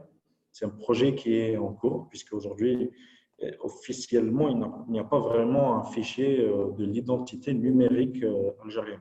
Le projet n'a pas encore abouti. Concernant la deuxième question, qui est les facilités, aujourd'hui, il y a un projet qui a été testé et qui est aujourd'hui en cours de finalisation et qui doit être lancé au cours de l'année. Monsieur le ministre le confirmera. C'est un projet de création d'entreprise 100% en ligne. Donc, très prochainement, au cours des prochains mois, vous pourrez directement créer votre entreprise 100% en ligne sans vous déplacer physiquement et vous aurez donc votre registre de commerce, votre dossier CNAS, etc. En quelques clics. En plus pour ce qui existe déjà, il y a ce qu'on appelle la télédéclaration CNAS. Je pense qu'en France, ça s'appelle l'URSSAF. Et donc ça se fait complètement en ligne. Pour les déclarations fiscales, c'est faisable en ligne uniquement pour les grands groupes, pour les grandes entreprises. Ce n'est pas encore faisable pour les PME, malheureusement. Donc, je dirais par rapport aux lourdeurs administratives, ça dépend un petit peu de quelle région vous êtes. Si vous êtes sur Alger, ça va de façon très, très rapide. Les administrations sont beaucoup plus réactives que dans ce qu'on appelle des zones d'ombre, c'est-à-dire des villes un peu… donc, ça peut prendre plus ou moins un peu plus de temps. Mais ce qui est sûr, c'est que ça va de plus en plus vite comparé à ce qui se faisait avant. Merci. Ok, merci. Merci, Anis. Je voudrais ajouter quelque chose, c'est qu'il y a une loi, il y a une réglementation de protection des données personnelles, mais actuellement, il n'y a pas les moyens et les outils de la faire appliquer. Mais la loi, elle existe. Ok. Nazim, rapidement sur les problématiques administratives, tu as quelque chose à nous apporter là-dessus? Parce que c'est vrai que c'est un vieux sujet, mais qu'on partage, hein, parce que l'administration en France, ce n'est pas simple non plus. Ce n'est pas simple non plus. Merci de préciser, Denis, et ce n'est pas simple dans aucun pays. En fait, ce qu'il faut savoir, c'est que l'administration algérienne, ça change tous les 6 mois. Pourquoi ça change tous les 6 mois? C'est-à-dire, vous pouvez avoir un blocage en janvier et qui se débloque en juin. Et puis, ce même problème se reproduit 3 mois plus tard. Le tout, si vous voulez, c'est d'identifier les éléments bloquants. Quand je dis les éléments bloquants, c'est-à-dire que là, actuellement, vous ne pouvez pas vous déplacer en Algérie, mais quand vous aurez l'occasion d'y aller, il faut vous déplacer et rencontrer les personnes parce que l'ensemble des administrations vous sont ouvertes à vous, vous y avez accès, vous pouvez échanger avec eux et surtout, pourquoi, si vous voulez, on a voulu que le 51-49 soit imposé. C'est pour vous permettre justement d'avoir un partenaire local qui, lui, connaît les rouages de l'administration algérienne. C'est surtout ça à la base. Mais du moment qu'il n'y a plus cette, on va dire qu'il y a plus cette loi de 51-49, rien ne vous empêche de vous fier à un partenaire local, une entreprise, un client, un fournisseur, et lui dire voilà, là aujourd'hui j'ai un dossier qui est coincé au niveau de tel ministère, ou j'ai un dossier qui est coincé pour obtenir tel agrément, est-ce que tu peux m'aider à le résoudre? Et parfois, ça relève du relationnel. Il suffit de connaître la bonne personne au bon endroit pour pouvoir débloquer le sujet, vous voyez. Mais de nos jours, si on devait parler concrètement, les problèmes que vous avez connus en 2017, 2018 ou même 2019 ne se posent plus de nos jours. Parce qu'il y a une refonte en profondeur de l'administration publique algérienne et aussi on essaye d'amener justement de la numérisation, de la digitalisation qui permet de fluidifier les rapports entre vous, entreprise, et l'administration. Ok, j'ai vu bonne nouvelle. Quand même. Oui, par là. Pardon, j'ai pas entendu. J'ai vu Yves de la Font sourire un petit peu sur ton argument pro 51-49 quand même. Tu es fort, Nassim, tu es fort. Hein. Le coup de ça vous permet d'avoir quelqu'un qui connaît les réseaux administratifs et tout ça. Tu es un très très bon vendeur, mais ça je le sais depuis longtemps. J'ai une question qui a été posée par Marcel. Je ne vais pas lui donner la parole parce qu'en manipulation, du coup, on perd un peu de temps, mais c'est une question intéressante sur y a-t-il des dispositifs prévus pour les investisseurs de la diaspora? Alors, il a posé ça dans le cadre du numérique, mais j'ai envie d'élargir la question. Est-ce qu'il y a des mécanismes et des appuis particuliers pour les investisseurs de la diaspora? C'est un sujet en ce moment qui est beaucoup, qui est beaucoup travaillé en ce moment en France, le diaspora, et c'est vrai que c'est un sujet très intéressant. Tout à fait. Bah, écoutez, ce qu'il faut savoir, si je peux me permettre de répondre, et je le dis sous l'égide et sous le contrôle de Monsieur le ministre, il y a énormément de facilitation. En fait, il y a une invitation carrément à notre diaspora de contribuer au développement économique du pays. Donc, ça passe par des facilitations fiscales, des exonérations. Il y a même une histoire de guichet unique qui est en train d'être créé pour permettre justement à un jeune Algérien de France, quand il va en Algérie, vous savez, parfois, il y en a, ils n'ont jamais mis les pieds en Algérie. Ou sinon, quand ils y vont, c'est soit pour des enterrements ou des mariages. Mais hormis ça, ils ne connaissent pas le pays. Donc pour eux, c'est une véritable découverte. Ils découvrent un pays avec sa culture, avec ses verrous, avec aussi ses contraintes, mais également avec son potentiel.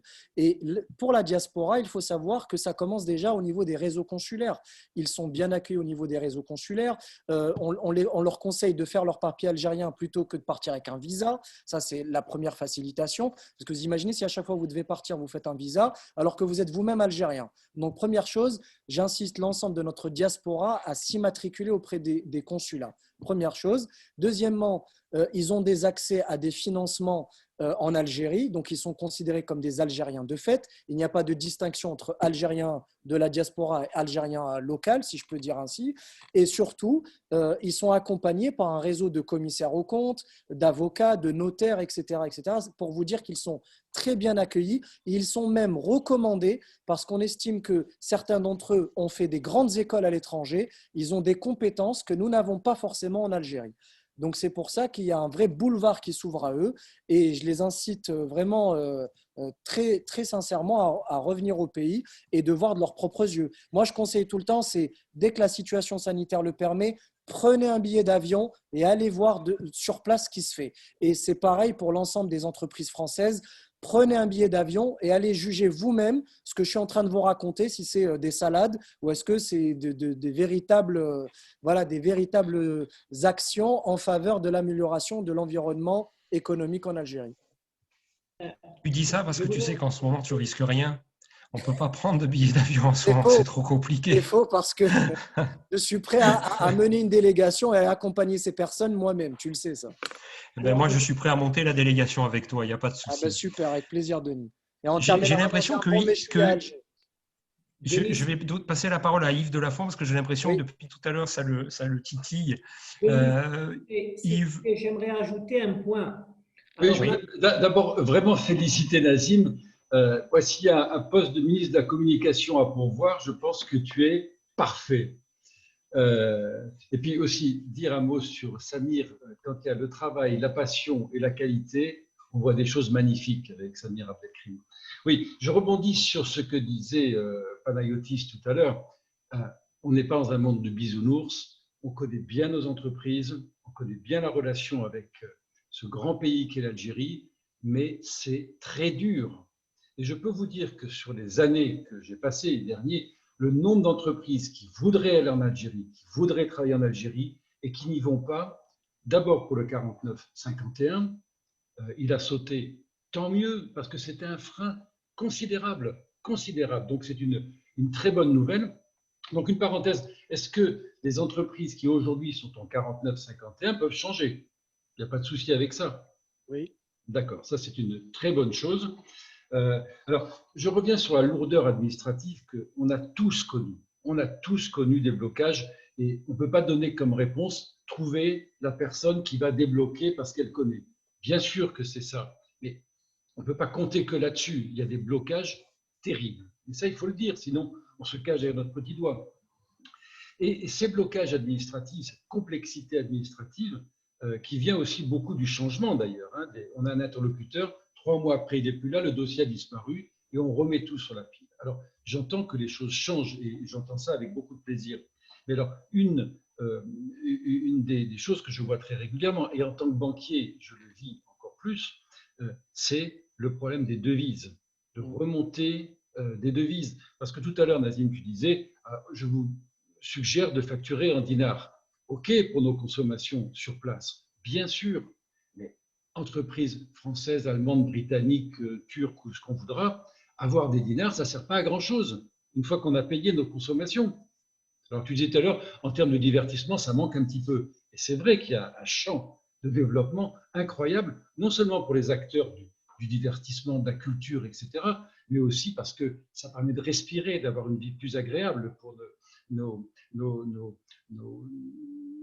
voisins, nos cousins algériens. Et ce problème de devise est un problème majeur. On n'arrive pas à les récupérer. Et ça bloque.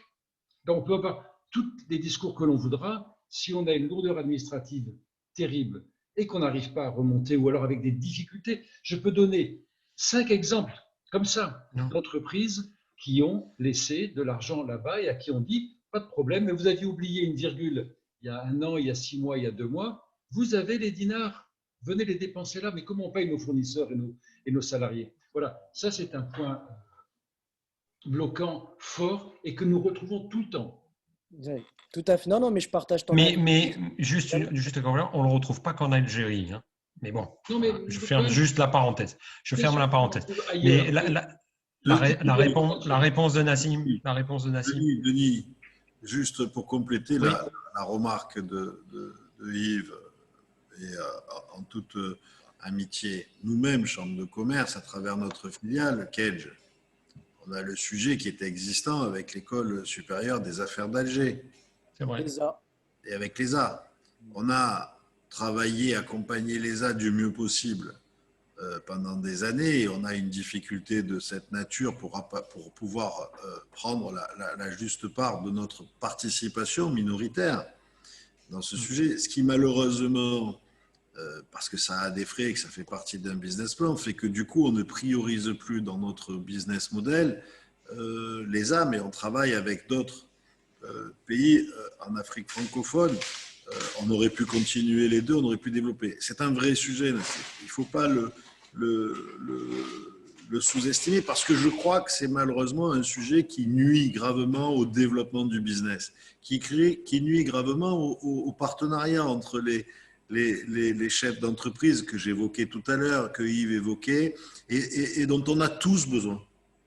Et c'est vrai que si on peut trouver des solutions pour régler les sujets en cours et assurer que pour la suite, ces sujets soient plus des sujets, le business va considérablement augmenter entre nos territoires et en plus, du coup, ça donnera un message très favorable de confiance, de confort supplémentaire, en plus de l'envie, quoi. Je voudrais, merci Jean-Luc, merci Yves, parce que vous touchez du doigt un vrai sujet pour lequel nous n'avons pas forcément de réponse, parce qu'il s'avère que ça relève de la souveraineté de la Banque d'Algérie, de la souveraineté de l'État algérien. Mais je vais vous rassurer sur une chose, c'est que nous-mêmes, en tant qu'Algériens, on souffre de ça. C'est que nous-mêmes, je vais donner la parole à Tajeddine, qui lui-même, vous allez voir, c'est un chef d'entreprise, a des difficultés pour payer ses fournisseurs en devises. Taj, si tu peux prendre la parole et nous donner un mot là-dessus. Le problème des devises en Algérie, c'est un problème énorme. C'est vrai que l'Algérie n'est pas connectée au hub financier international, ce qui bloque le business avec le monde. Sauf que la réglementation, elle existe pour le rapatriement des bénéfices. Sauf que la procédure qui est compliquée, difficile. Mais il y a une réglementation claire pour un investisseur étranger qui est établi en Algérie et qui dégage des bénéfices pour pouvoir les rapatrier en France ou dans son pays. Ça existe. Mais c'est pas un peu compliqué, c'est très compliqué. Voilà.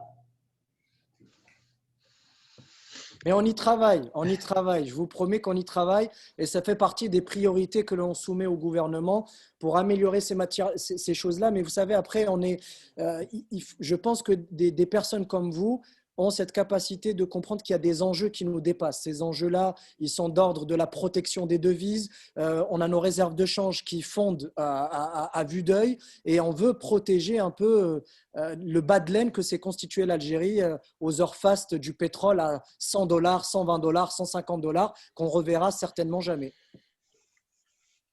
Bien. Écoutez, il est 19h48. Une heure un peu avancée. Je vous propose, alors il y a encore plein de questions, mais ce que je te propose, Nassim, c'est que je vais te faire parvenir les questions.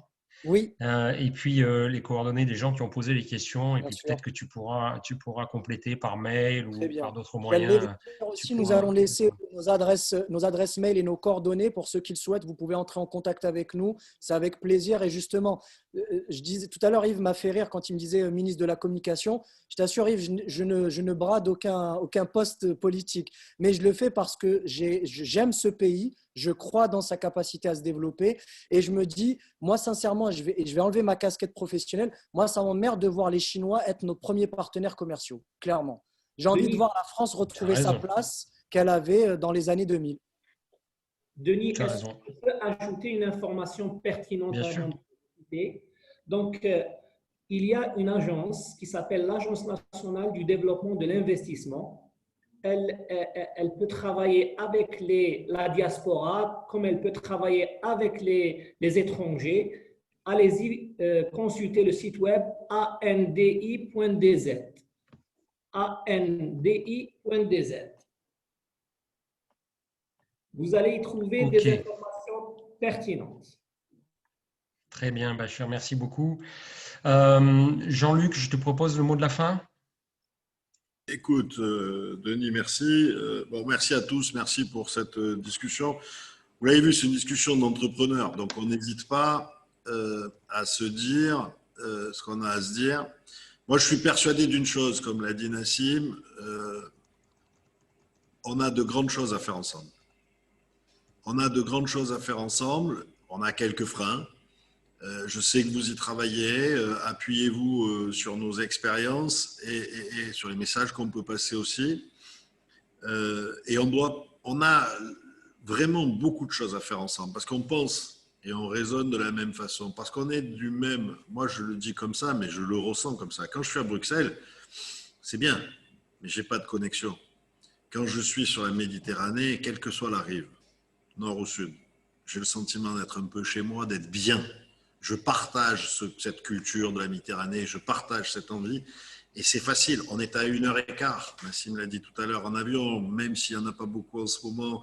Et Dieu sait si je me bats au titre de mon poste de vice-président de l'aéroport de Marseille-Provence pour qu'on puisse maintenir le plus de trafic et développer le plus de trafic possible au départ de Marseille pour l'ensemble des pays africains et en particulier, bien sûr, avec l'Algérie où on a beaucoup de liens. On a énormément de liens. On a, comment dire, on a des jeunes qui sont français, marseillais, algériens ou algériens, français, marseillais. On a la culture de l'OM, on en a parlé, on a beaucoup de sujets. Donc on a tout pour vraiment réussir ce partenariat. On a tout pour vraiment réussir cette expérimentation. Il faut que suite à cette visio, on se mette au travail et qu'on ait des premiers résultats. Il faut que les choses qui ont évolué chez vous, on les expérimente et que les entrepreneurs reviennent ici dire mais oui, ça marche, c'est vrai. Il n'y a que comme ça qu'on débloque. On sait que c'est comme ça la réalité. Et donc, il faut qu'on soit capable entre nous de dire sur certains dossiers, on a besoin que vous nous aidiez, on a besoin que vous les accompagniez, on a besoin que vous accompagniez nos entrepreneurs, on a besoin de faire ces partenariats gagnant-gagnant parce que tu as raison, notre philosophie, c'est du partenariat. Et moi, je crois simplement qu'il faut prolonger ce travail et notre responsabilité d'entrepreneur, c'est d'arriver tous les jours à faire évoluer les choses pour arriver dans un monde parfait où on peut faire librement le maximum de travail. Et puis, j'ai bien entendu ce que tu as dit sur l'Allemagne. J'ai aucune envie que les Allemands gagnent du terrain. J'ai aucune envie que les Chinois gagnent du terrain parce que c'est pas la même culture. C'est pas la même culture. Je suis désolé, mais c'est comme ça. Et donc, on a vraiment tout à faire pour réussir. Voilà, je m'arrêterai là, Denis. Merci, merci encore. Et dès que c'est possible, je viens. Voilà, je viens pour tester, pour voir sur place, pour voir les entrepreneurs et pour discuter. Et je viens avec, j'accompagne la délégation que Denis va monter avec toi. Très bien, merci beaucoup. Voilà, merci Président. Tu vois, Nassim, il n'y a plus qu'à. On est parti pour se revoir et pour travailler ensemble sur de bonnes bases. Yves, un petit mot au nom d'Africa Link, un salut amical. Oui, ben je peux confirmer ce que j'ai dit au départ, c'est nous sommes amis et c'est devant qu'il faut regarder. Et peut-être aussi, parce que je mets quelquefois un peu les pieds dans le plat quand même, j'ai une tristesse. Et cette tristesse, c'est cette difficulté entre le Maroc et l'Algérie. Voilà, c'est quelque chose de fort pour moi. Et je souhaite qu'on en sorte rapidement. Je ne prends pas de choix ou quoi que ce soit. C'est juste un constat. Nous sommes frères méditerranéens et c'est vraiment dommage. Voilà. C'est un rêve que j'ai plus tard. Je vous souhaite une bonne Nous sommes frères méditerranéens. Je retiens ça. C'est une belle phrase de conclusion. Merci Nazim. Merci beaucoup à la Cassie. Merci Bachir. Ouais, Bachir, juste qui voulait dire un petit mot de la fin. Oui, avec plaisir. Plus de le micro. Alors, je vous remercie aussi pour cet espace d'échange, ces 2 heures qu'on a passées ensemble. L'Algérie, c'est un beau pays, comme a dit Nazim. Il y a de la bureaucratie, il faut être patient, comme a dit Nazim tout à l'heure. Il ne faut pas donner une mariée, elle est belle, etc. Mais il y a des problèmes, certes, mais il y a beaucoup de choses à gagner, beaucoup de choses à faire ensemble. Il faut venir. Voilà. Merci beaucoup. Ok, merci. Le message est passé. Voilà. Je vous remercie toutes et tous. Merci donc Nassim, merci Lakassi, merci Bachir, merci Le Ghan. Merci vraiment à nos amis algériens d'avoir participé, d'être venus, d'être restés aussi tard. Merci Jean-Luc, grand merci Président, merci Yves, grand merci Président. Merci à toutes et tous. Passez une excellente soirée et restez à l'écoute parce qu'on va continuer à créer des moments d'échange avec Africa Link, avec les entrepreneurs d'Africa Link, avec la Chambre de commerce et avec l'Afrique parce que c'est notre sujet.